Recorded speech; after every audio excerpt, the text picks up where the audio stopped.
పురుషాయ విద్యం సంసారవృక్షమారూఢాః పతంతి నరకార్ణవే తస్మాత్తరతే సర్వాన్ తస్మై శ్రీ గురవే నమః. ఇది ఈ శ్లోకం ఏదైతే ఉందో అది పురుషు స్థుతిలో చెప్పబడినటువంటి సంసారవృక్షమారూఢాః పతంతి నరకార్ణవే తస్మాత్ ఉద్ధరతే సర్వాం తస్మై శ్రీ గురవే నమః. అంటే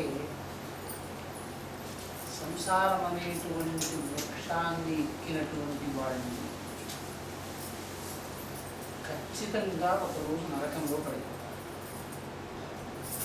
ఈ విధంగా నరకంలో పడిపోయేటువంటి సంసారాన్ని ఉద్ధరించేటువంటి వారు కాబట్టి గురువు గారికి నమస్కారం.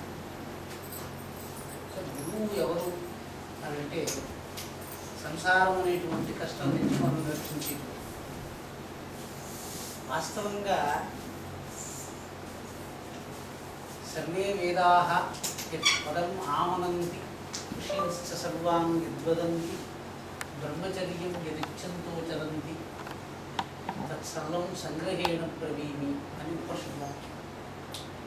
ఉపనిషత్ వచనానుసారం మనకు ఉన్నటువంటి ఈ అవయవాలని, శరీరాన్ని, స్థూలతత్వాన్ని వాడి ఒక్కొక్కరు ఒక్కొక్క రకమైనటువంటి ఫలాన్ని పొందుతుంది. ఇదే ఇంద్రియాలు, ఇదే మనస్సు, ఇదే బుద్ధి, ఇదే వ్యవహారం. సంసారం ఇచ్చేటప్పటికి సంసారం అంటే ఏంటంటే మామూలుగా మీరు గమనిస్తే పౌర్ణమి రోజు మాట్లాడుకున్నది కొంచెం విచారణ చేయడం కోసం. లోకంలో కొన్ని చెట్లు ఉంటాయి. ఆ చెట్లు ఎట్టున్నాయనంటే ఇప్పుడు వరి ఏం చూసారండి, వరి అది ఫలశాఖాంతం అంట. ఫలశాఖాంతం అంటే దానంతటది ధాన్యాన్ని ఇచ్చిన వెంటనే దానంతటది ఎండిపోతుంది. ఈ విధంగా అరటి ఇటువంటివన్నీ పండుగటం ఎండిపోవడం చేస్తుంది. కానీ కొన్ని వృక్షాలు ఎప్పుడు ఫలిస్తూనే ఉంటాయి. అవి తరిగితే కానీ చావు. అంటే ఒక్కసారి ఫలాన్ని పొందిన తర్వాత కూడా మళ్ళీ ఫలాన్ని పొందాలి అనేటువంటివి సంసారంలో ఏమి పనిచేస్తూ ఉంటాయో అవి ఇంక జీవితకాలం ఫలాన్ని పూయడం, కాయడం, పండుపడటం, మళ్ళీ పూయడం, కాయడం, పండుపడటం, ఈ చక్రంలో తిరుగుతూనే ఉంటుంది. సంసారం అంటే ఏంటంటే ఒక అసత్యాన్ని ఆశ్రయం చేసుకుని దానికోసం మన జీవితం అంతా గడపటం సంసారం. సత్య అనృత విధునీకరణత్వాత్ సంసారం. ఎప్పుడు సత్యం సంసారం వస్తుందంటే ఒక సత్యాన్ని చూసుకుని ఒక అసత్యాన్ని రెండింటినీ కలిపి సత్యానికి ఉండే గుణాలంతా అసత్యానికి ఇస్తే సంసారం వస్తుంది. అది మీకు అర్థమయ్యేదానికి ఎప్పుడైనా ఒక దగ్గర ఒక స్వామి దగ్గరికి వెళ్ళారనుకోండి, ఇక నాకు చాలా కష్టంగా ఉంది, దాని కష్టాన్ని తీర్చండి అంటే స్వామివారు చేతులు ఆడించి గాలి నుంచి భస్మం తీసి ఇచ్చారనుకోండి, అప్పుడు శాస్త్రం చెప్పండి కష్టానికి భస్మం తీయటానికి అయితే సంబంధం. పక్కన ఒక డబ్బాలో పెట్టి ఆ భస్మాన్ని ఇచ్చినా ఒకటే, గాలిలో నుంచి తీసి ఇచ్చినా ఒకటే.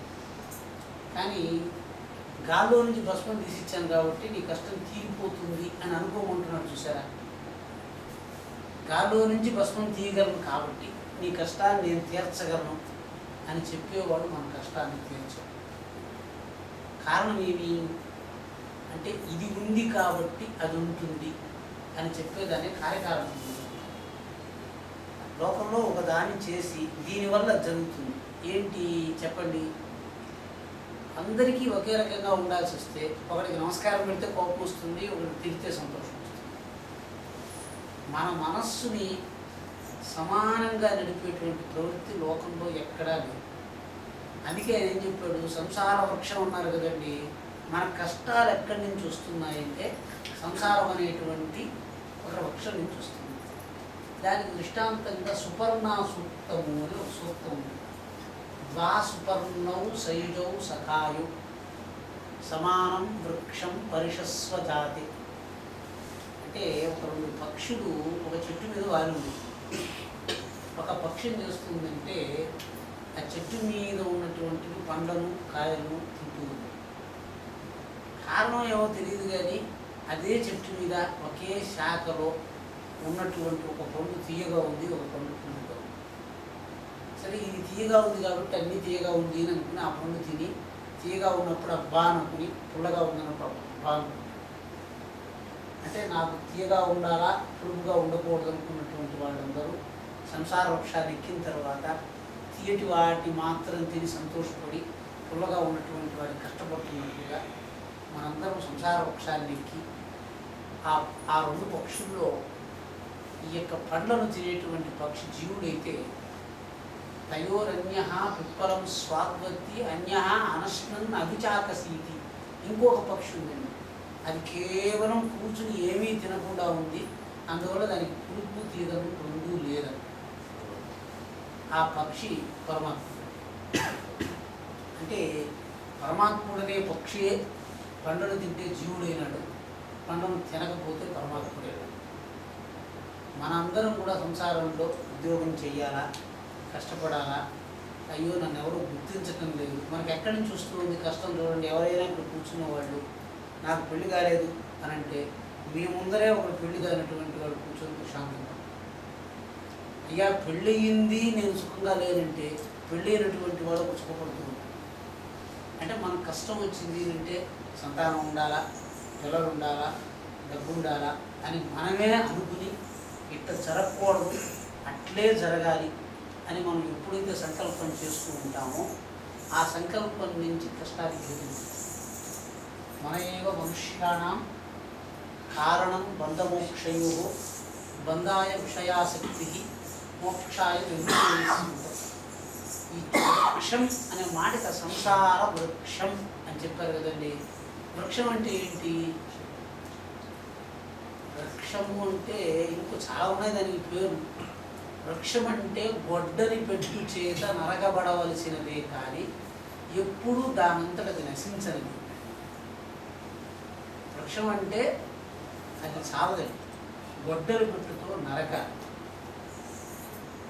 ప్రతిసారి కష్టం వచ్చినప్పుడు ఇంకొకసారి దీన్ని రానివ్వకూడదు అనుకుంటాం, మళ్ళీ అటువంటి కష్టం వస్తుంది. గొడ్డలి పెట్టి ఇంకా చాలు, ఇప్పుడు మనకు వచ్చే కష్టాలు ఏమో చెప్పండి. వాడు బాగా పెరిగిపోతున్నాడు, నేను పెరగటం లేదు. నీకు 2 కష్టాలు వేదం ఉంటుంది. 2 కష్టాలు అయితే ఎవరైనా నాకు కష్టంగా ఉంది అంటే వేదం ఉంటుంది. ఏమిటి ఆ కష్టం అంటే పృథివ్యాం యాని భూతాని జిహ్వా ఉపస్థ మూలకాన్ని. ప్రపంచంలో ఎవరికైనా ఆకలి వచ్చిందనంటే ఆకలి భగవంతుడు ఇచ్చింది.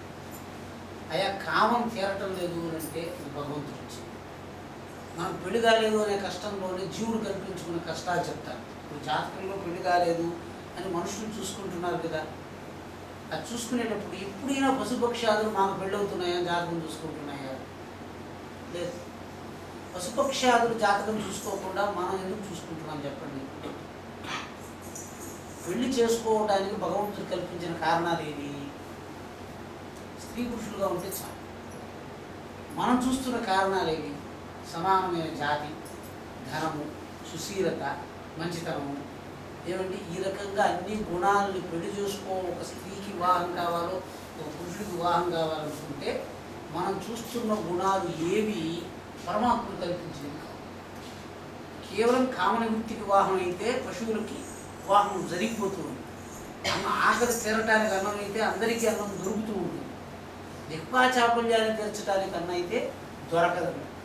శంకర భగవత్పాదులు అందుకే ఏం చెప్పారు? ఆకలి ఎట్లుంటుంది? క్షుద్వ్యాధిశ్చ చికిత్స్యతాం ప్రతిదినం వృక్షౌషధం భుజ్యతాం సాధ్యోదం నతు యాచ్యతాం విధివశాత్ ప్రాప్తేన సంతుష్యతాం అన్నట్టు కదా. క్షుత్ అనేది ఒక జబ్బండి. దీనికి తీయగా ఉండే మందే తాగుతాను జబ్బుపడిన వాడు అడుగుతాడా? అడగడు. జబ్బుపడిన వాడు జబ్బుకి మందెట్లో అట్లా, ఎంత తీయగా ఉన్నా దాని పరిమాణం అంతే, ఎంత చేదుగా ఉన్నా దానికన్నా తగ్గటానికి లేదు. కాబట్టి వ్యాధికి మందు ఎట్లా ఉంటుందో మనం తీసుకునేటువంటి చికిత్స అది మనకు మందు వంటి. అదే చెప్తున్నాడు. మనకు కష్టం వచ్చిందంటే అయ్యా చల్లగా ఉండలేకపోతున్నాను, వేడిగా ఉంటున్నాను, లేకపోతే ఎవరో నేను వినకూడని మాటలు చెప్తున్నారు, వాడు ఎవడో నా కంటి ముందర చేతులు కట్టుకుని నిలబడలేదు, ఈ రకమైన కష్టాలు వచ్చింది అంటే ఈ కష్టాలు భగవంతుడు కల్పించినవి కావు, మనం కల్పించుకో.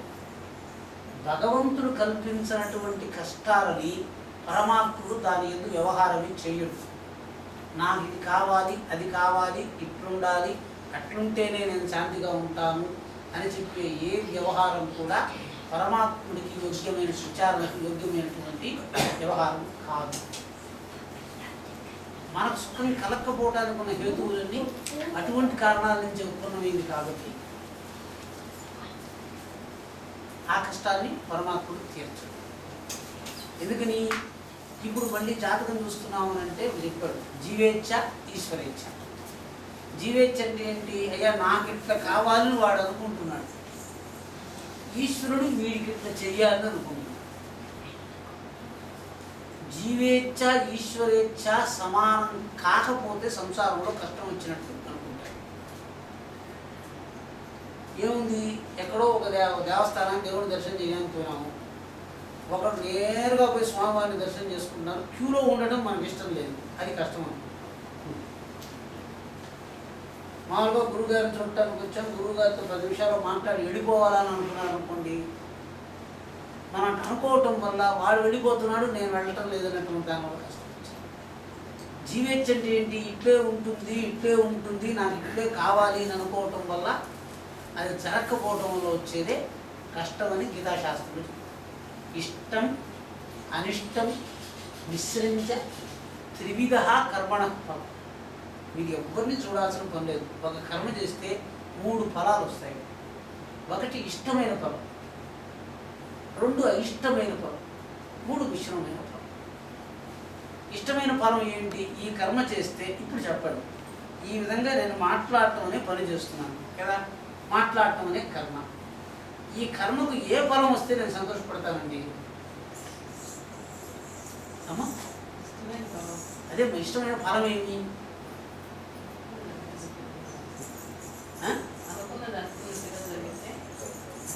అంటే ఒక మాట్లాడటం అనే కర్మ చేస్తున్నప్పుడు మాట్లాడుతున్నటువంటి వాడికి ఏమి ఇష్టఫలం ఉంటుంది? అందరూ వింటున్నారు, బ్రహ్మాండంగా ఉందని చెప్తున్నారయ్యా. తీయనైన ఫలం. ఆ తీయది ఏమిటి అంటే, అయ్యా మీరు చాలా గొప్పగా చెప్పారు, మీరు అందరూ చెప్పారు అనుకోండి, ఒక సంతోషం ఉంటుంది. సరిగా లేదండి, మీరు అంతా తప్పులు చెప్తున్నారు అన్నాడు అనుకోండి, కష్టం వచ్చింది కదా. శ్రోత విషయాన్ని ఆశ్రయించి ఈ విషయం బాగలేదు అని చెప్పకూడదు, ఇది చాలా వినటానికి చాలా బాగుంది అని చెప్తే, ఒక పాట పాడేవాడు అందరూ తను ప్రశంసించాలని పాట పాడినప్పుడు అందరూ ప్రశంసించడం కుదరటం లేదు కదా. అందువల్ల శాస్త్రం చెప్పింది ఇష్టం అంటే, నువ్వు ఒక మాట చెప్పినప్పుడు అందరూ ఇష్టపడాలని అనుకుంటే నీ కష్టం మొదలైంది. అయిష్టం మిశ్రించ, ఖచ్చితంగా ఒకడు ఇష్టపడుతున్నాడు, ఒకడు ఇష్టపడటం లేదు, ఒకడు కొంచెం బాగుంది, ఒకడు కొంచెం బాగలేదు. త్రివిధ కర్మణ ఫలం. కానీ ఎవడు కష్టపడుతున్నాడు? వీళ్ళందరూ ఇష్టమని చెప్పాలి అని అనుకుంటే, ఇప్పుడు పక్కన ఒకడు మాట్లాడకుండా కష్టపడేవాడు ఇంకొకడు ఉన్నాడు. వీడు మాట్లాడుతున్నాడు, వీడు మాట్లాడింది చాలా బాగుందని ఇంకొకడు చెప్పాడు, 3వ వాడికి అది నచ్చటం లేదు, దానివల్ల వాడు కష్టం. ఇది అసూయ. అసూయాఫలం. పరగుణ అసహిష్ణుత్వం. కర్మ చేయకుండానే వాడికి ఇట్లు ఉండాలి, వాడికి ఇట్లు ఉండకూడదు అనుకునేటువంటి వాడు ఇంకోటి ఉన్నాడు చూసారా, వాడికి వచ్చే కష్టం వాడి కర్మ వల్ల కూడా కాదు. వాడి కష్టం ఎందుకు వచ్చింది? వాడు కర్మ చేయటం లేదు, అట్లని ఏమీ చేయకుండా వాడికి ఇట్లా ఉండాలి అని వాడు అనుకుంటున్నాడు. వాడికి అట్లా ఉండాలి అనుకుంటే అట్లా ఉండకపోవడం వల్ల వీడు కష్టపడుతున్నాడు. వాడికి అట్లా ఉండకూడదు అని అనుకుంటే వాడికి అట్లా ఉండటం వల్ల వీడు కష్టపడుతున్నాడు. కష్టం ఎందుకు వచ్చిందండి? కర్మఫలం కాదు. ఇప్పుడు శంకరాచార్య చెప్తున్నాడు, భోగేన చరితార్థత్వాత్ ప్రారబ్ధం కర్మహీయతే భోక్తవ్య సత్యతా భ్రాంత్యా వ్యసనం తత్ర జాయతే. వేదాంత పంచదశలో విద్యారణ్య స్వామి వారు కష్టం ఎట్టొస్తుంది అని విచారణ చేస్తే విద్యారణ్య స్వామి వారు చెప్తున్నారు ఏమని అంటే, మనం ఎప్పుడు కూడా కర్మ ఏదైనా ఒక కర్మ చేస్తున్నామంటే ఆ కర్మతో తర్వాత ఈ కర్మను దీనికోసం చేస్తున్నాను అని అనుకుని మనం చేస్తున్నాం. అవునా కాదా? మాట్లాడటం చేస్తున్నాం. ఎందుకని? భోగేన చరితార్థత్వాత్, అంటే ఫలం కావాలి అనే దృష్ట్యా కర్మ చేస్తున్నాం. అప్పుడు చెప్పాడు, వ్యసనం తత్ర జాయతే భోగేన చరితార్థత్వాత్ ప్రారబ్ధం కర్మ గీయతే. ఇప్పుడు మీరు ఏదైనా ఒక చోటకి ఒక టీచర్గా నేనున్నాను, పేపర్ కరెక్షన్ చేయడానికి వెళ్ళాను. చేసేటప్పుడే నాకు తెలుసు ఇంత రెమ్యూనరేషన్ వస్తుంది, అంతా అయిపోయింది, రెమ్యూనరేషన్ ఇవ్వలేదు, చూస్తున్నాం. ఒక పాట పాడేవాడు, అంతా పాట అయిపోయింది, పాట పాడినాను, నాకు ఇంకా డబ్బు ఇవ్వలేదు అని వాడు కూర్చుంటాడు. ఎప్పుడు చేసిన డ్యాన్స్ చేస్తే డబ్బు ఇవ్వలేదు, మాట్లాడితే డబ్బు ఇవ్వలేదు. అన్నిటికీ లోకంలో ఏమిటి పరమావధి? ధనం. అంటే లోకంలో సమస్త కర్మలు ధనంతో తూచబడుతూ ఉంటాయి. ఏ రోజైనా ఒక కర్మని ధనంతో తూకం వేయకుండా ఇంకొక దేంతో అయినా తూకం వేస్తే అటువంటి కర్మలు కొన్ని నాకు చెప్పండి. ధ్యానం అంటారు కదండి. ధ్యానం అంటే ఏంటంటే ఏ పని చేసినా నాకు ఈ పుస్తకంలో విషయం ఎక్కాలి, ఆయన దగ్గరికి వెళ్ళి విన్నా ఎక్కాలి, చదివినా ఎక్కాలి, పరిగెత్తినా నాకు అది ఎక్కాలి, అంటే ఆ విషయాన్ని నేను ధారణ చేయాలి, ఇది నా లక్ష్యం అన్నప్పుడు వాడు ఏం చేస్తాడు? చదివితే వచ్చిందా, ఏం చేసినా ప్రతి దాంట్లో దాన్నే లెక్క కడుతున్నాడు. మాట్లాడాను, ఎంత డబ్బు వచ్చింది, అక్కడికి వెళ్ళాను, ఎంత డబ్బు వచ్చింది, ఇది చేశాను, ఎంత డబ్బు వచ్చింది. అంటే ఏంటి తెలుసా మీకు? దీన్ని ధ్యానం అంటారు. ధ్యానం అంటే ఏంటండి? మామూలు ధ్యానం మనం అనుకుంటుంటాం కదా. ధ్యానం చేసేటువంటి వాడు ఏం చేస్తాడంటే ప్రతి కర్మ తర్వాత ఆ కర్మను దేంతో తూకం వేస్తాడో ఆ యొక్క కర్మ ఫలమే ధ్యానం. మీరు దేన్నైనా లెక్క వేయండి, డబ్బుతో వచ్చింది. ఇప్పుడు నా భార్య సుఖంగా ఉండాలి, డబ్బు ఖర్చు పెట్టాను, నా భార్య సుఖంగా లేదు. సేవ చేశాను, నా భార్య సుఖంగా లేదు. అంటే మీరు మాట్లాడటానికి పూర్వమే మీరు చేస్తున్న కర్మని దేంతో తూకం వేయాలని నిర్ణయించుకుంటే, శాంతితో సుఖం వేసుకుంటే దానికి శాంతి ధ్యానం అని పేరు. అందుకే శంకరాచార్య ఆదౌ కర్మ ప్రసంగాత్ కలయతి కలుషం మాతృకుక్షౌ స్థితం మాం విన్మూత్రామేద్య మధ్యే క్వథయతి నితరాం జాఠరో జాతవేదా యద్యద్వై తత్ర దుఃఖం యదయతి నితరాం శక్యతే కేదనోక్తుం శైతవ్యో మే పరాగ శివ శివ శివో శ్రీ మహాదేవ శంభో. అంటే మన జీవితం అంతా అమ్మ గర్భంలో ఉన్నాము, అక్కడ మలమూత్రాదులు వదిలిపెడుతున్నాము, ఆ మలమూత్రాదులు కష్టాన్నే స్మరిస్తున్నాం, ఆకలిని స్మరిస్తున్నాం. ఎప్పుడైనా శంకరుని స్మరించామా? స్మరించడం అంటే ఏంటంటే బాగా గుర్తుపెట్టుకోండి. అన్నాన్ని చూస్తే ఆకలి వచ్చింది, డబ్బును చూస్తే కోరిక వచ్చింది, ప్రపంచాన్ని చూస్తే గౌరవం కావాలని వచ్చింది. ఈశ్వరుడు ఎప్పుడు జ్ఞాపకం వస్తాడండి? కష్టం వచ్చినప్పుడు కాదండి, శాంతి కావాలన్నప్పుడు ఈశ్వరుడు జ్ఞాపకం వస్తే మీరు ఏం చేసినా శాంతి వచ్చిందా లేదా అని తెలుస్తుంది. ప్రతి కర్మని డబ్బుతో తూకం వేస్తున్నారు, కర్మాంతం ఎప్పుడు డబ్బుగానే ఉంది కదా. ఎప్పుడైనా కర్మాంతాన్ని శాంతితో తూకం వేసినారా మీరు? అంటే ఏమిటి అంటే డబ్బు లెక్క పెట్టేటువంటి వాడు ఖచ్చితంగా లెక్క పెట్టాలంటే ఎట్లా మీకు? అందుకే నేను ధ్యానం గురించి చెప్పాను ఒకసారి. ఒక బ్యాంకు మేనేజర్ డబ్బు లెక్క పెడుతున్నాడు. ఎవరు అడిగారు, స్వామి ధ్యానం చేస్తుంటే ఆవులు ఎంత వస్తే ధ్యానం చేయొచ్చా చేయకూడదా? ధ్యానం చేస్తూ ఉంటే భార్య పిలిచింది, వెళ్ళి మాట్లాడొచ్చి ధ్యానం చేయొచ్చా చేయకూడదా అంటే చెప్పాడు. నోట్ల కట్లో డబ్బు లెక్క పెడుతూ 1, 2, 3, 4 లెక్క పెడుతున్నాడు కదా. ఏం సార్ కాఫీ తాతారా అని, ఏం బుద్ధి లేదా, డబ్బు లెక్క పెడుతున్నాను అని చెప్పి మళ్ళీ మొదలు పెట్టాడు. అంటే ₹100 నోట్లను లెక్క పెట్టేటప్పుడే కాఫీ తాగుతావా అంటేనే మళ్ళీ మొదలు పెట్టాల్సిన పరిస్థితి వస్తే, మన మనస్సు కేవలము పరమాత్ముడు అనే శాంతిని లెక్క పెట్టేటువంటి సమయంలో లోక వ్యవహారాన్ని ఏమరుపాటుగా లెక్క పెట్టినా కూడా పరమాత్ముడు మనకు త్వరపెడతాడు. లోక వ్యవహారం అంటే ఏంటి? ఒకటి ప్రపంచంలో ఉంది, ఒకటి మనస్సులో ఉంది. నాయన మనస్సులో ఉండేదే లెక్క పెట్టుకోరా, లోకంలో ఉండేది లెక్క పెట్టొద్దు అంటే వాడు చెప్పిన దాన్ని మనం లెక్క పెట్టేస్తే లోపల లెక్క పెట్టినంతా పోయింది. ధ్యానం చేసేటప్పుడు ఏం చేస్తాము అంటే కేవలం విలక్షణపూర్వకం నియమేన అపేక్షతే, కేవలం అదే లక్షణాన్ని, ఇదే కావాలి, శాంతినే స్మరించాలి. ఎప్పుడు? శాంతిగా ఉన్నప్పుడు కాదు.